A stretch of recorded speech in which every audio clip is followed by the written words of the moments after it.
Hey there! Welcome to episode of an ongoing series where we basically take the camera anywhere we want. We try to find secrets and new discoveries to some of our favorite games. With that said, let's get going.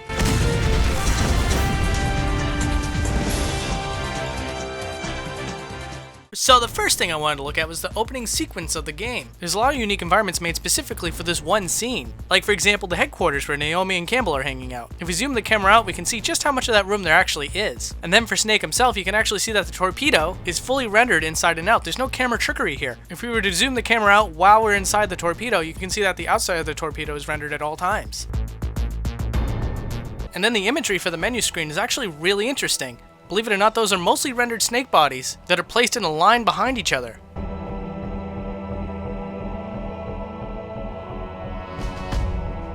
And naturally, we have to do a zoom out of the first area of the game. It's so unbelievably iconic. I was really hoping that there would be more around the corner from where you start, but as you could see, there wasn't really anything there. But with the camera being as restrictive as it is in Metal Gear Solid, it's honestly a lot of fun to take it off its station positions. 3, 2, 1, go!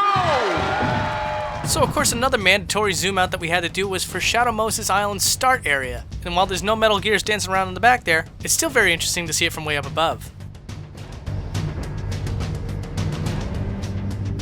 So before we go through the vents and see the DARPA chief, let's take the camera through the locked door and see what we can see. And one of the first things you're going to notice is that the DARPA chief is there and he's fully rendered, minus his tie for some reason. And if we take the camera through the other wall, we can see Meryl being unapologetically creepy.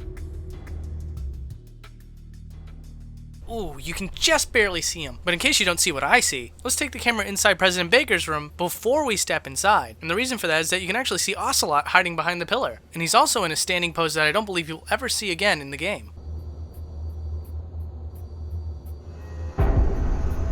So this was really funny. First encounter with Vulcan Raven is obviously when he's inside the tank, and in this introductory cutscene, everything looks normal, until you turn the camera inside and you see that the treads and wheels on the left side are sticking way out. Now this isn't a glitch, this is actually in the game. It's just that the original perspective that you see it at doesn't really raise any concern. Also in the center of the tank is a small cube, much like Lubba in Super Mario Galaxy 2.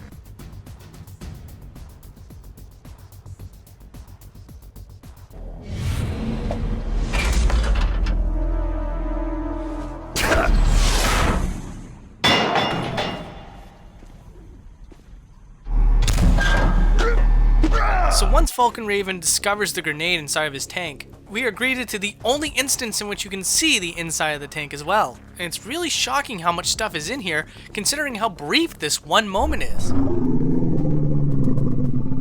Now here's one room with a lot of off-limits scenery, and that's the nuclear warhead disposal area. Through two windows you can see warheads being stored off to the side, with a tarp placed over them, and as you can see, when you take it around to the back, they saved on memory by not rendering the back ends. And it doesn't even end there. Below the floor are some supercomputers, it looks like, that are once again just flavor scenery for the player.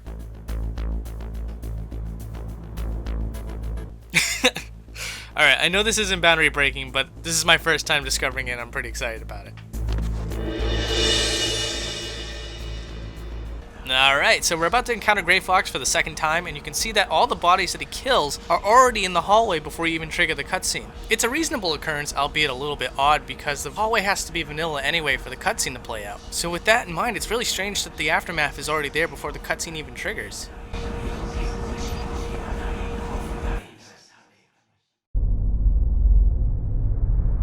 So after our first battle with Gray Fox, we look around the room for some interesting stuff, but by far the coolest thing in this room has to do with a whiteboard. A whiteboard of all things. If you look at it, it has a nice glossy finish to it, which is really cool. How do you think they pulled that off? Well, would you expect it that they actually made an entire room behind the whiteboard? Yeah, it kind of surprises me too. But yes, behind the whiteboard there is an entire black room with white light effects. And then the whiteboard itself that you're looking at in-game has its opacity levels lowered to give it a slight see-through effect, which tricks your brain into thinking that it's actually reflecting light.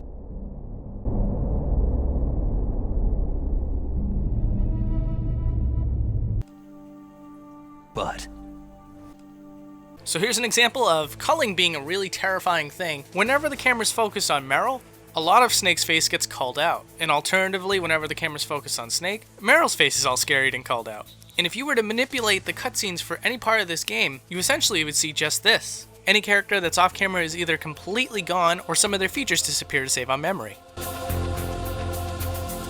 This is a little dark. We just defeated Sniper Wolf, and Snake just put her handkerchief over her face. So really quick, I just want to see if there was any bullet wound or any differences to her face after she died. And as you can see, her face is relatively the same. Her eyes are left open, and oh, is that a puppy?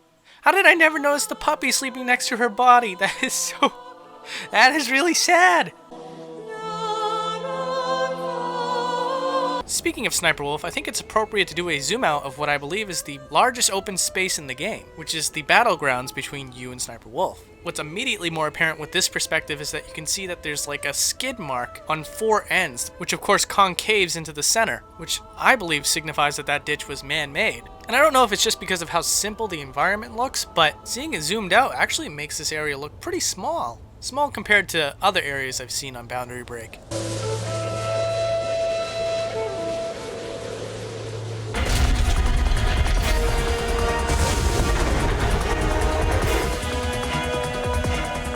Moving. But how do I stop it? Well, Snake, if you can manipulate time like I can, that's a pretty easy solution.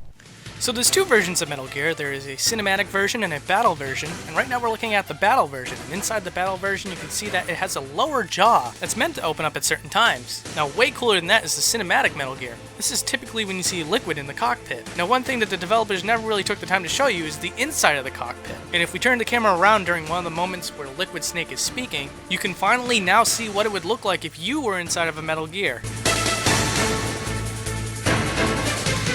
Can't do it. I can't shoot. I can't do it. No, I can't do it. So here we have Great Fox, voiced by the great Ash Paulson's dad, and while it's not much, you can still see a little bit extra of Gray Fox if you look underneath the helmet. That extra exposure of bald head kind of reminds me of RoboCop a bit. World of light, but soon it will finally end. Now, Twin Snakes is a bit of an anomaly. After 30 episodes in, I'm very used to either seeing a video game completely take away everything outside of the view with culling, or largely leave everything in. However, Metal Gear Solid does both. Like I showed you earlier, there's a lot of instances where culling just completely takes over the game. But here in this one scene, where Snake and Liquid are talking to each other on top of the Metal Gear, the entire thing is rendered at all times. The only thing that's largely absent is Snake in half the scenes.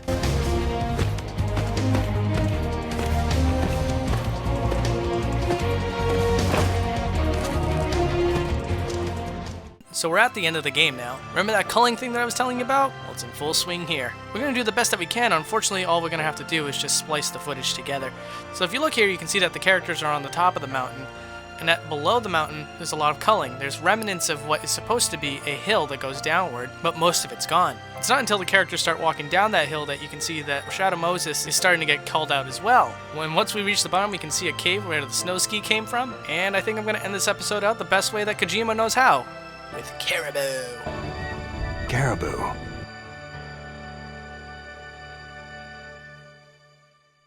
Did you like it?